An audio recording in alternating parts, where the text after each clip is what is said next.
here's just the deal. Christians, we believe some crazy stuff, don't we? I mean, what we believe, like, it doesn't really matter how clearly you tell it. What we believe is absolutely insane. But it's the power of God. Like, we believe some crazy stuff. Like, if somebody rolled up in here, imagine if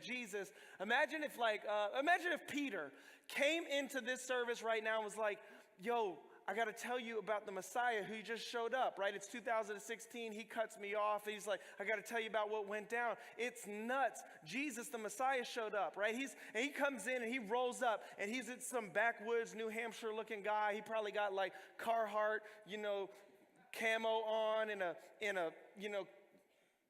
Dickies jacket and like some, I don't know, like backwoods. Do you even wear Timbs in the backwoods? I don't even know. You wear Timbs in the backwoods? Yeah, but you wear Timbs where it's like laced up tight. That's not how I wear mine. And so some of you did not get that. You're like, I thought that's the only way to wear it. No.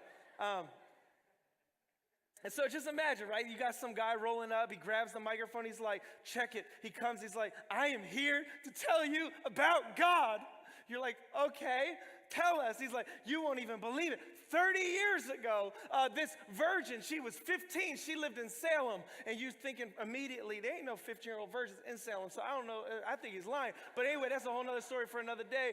Boo, it was a joke. Okay, and so you think, I gave birth to a virgin. A virgin gave birth, and she gave birth to God in a tent right over by the T station. It was nuts. And I'm like, yo, that's crazy. Tell me more. Oh, yeah, it was crazy. And he grew up. He never went to college. He didn't go to Gordon. No. Could you believe it? No. How about Salem State? Didn't even go there either.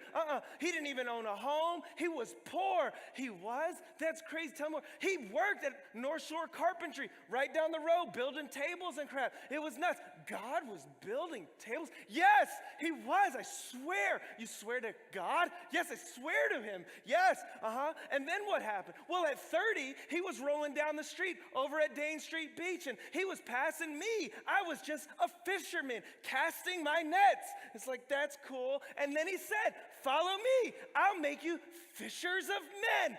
Whoa! And I was like, wow, that's crazy. You should do that, shouldn't you? So I grabbed my brother, and then together we followed this Jesus, and we stopped dropping our nets in water and fished for men.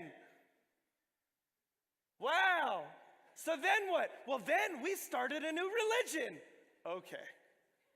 Sure you did. Yeah, and if you don't believe me, you should have been at Fenway that day. At Fenway, they ran out of food in the 7th inning. And you know you can't run out of food in the 7th inning.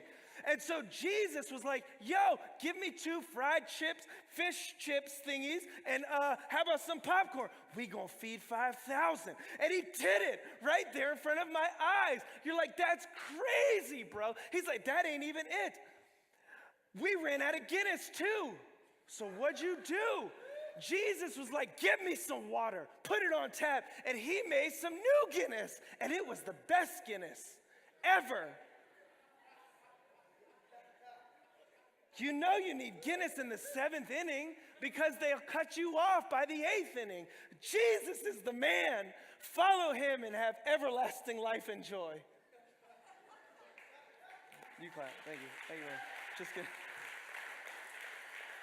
But do you understand how crazy it is what we believe?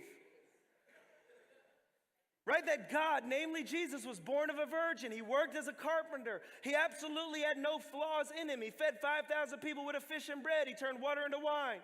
He died for every offense ever committed. 3 days later, after being beaten, he was nailed to a cross. He had a spear thrusted through his heart sac. He was wrapped in 100 pounds of cloth. And then the dude came back to life.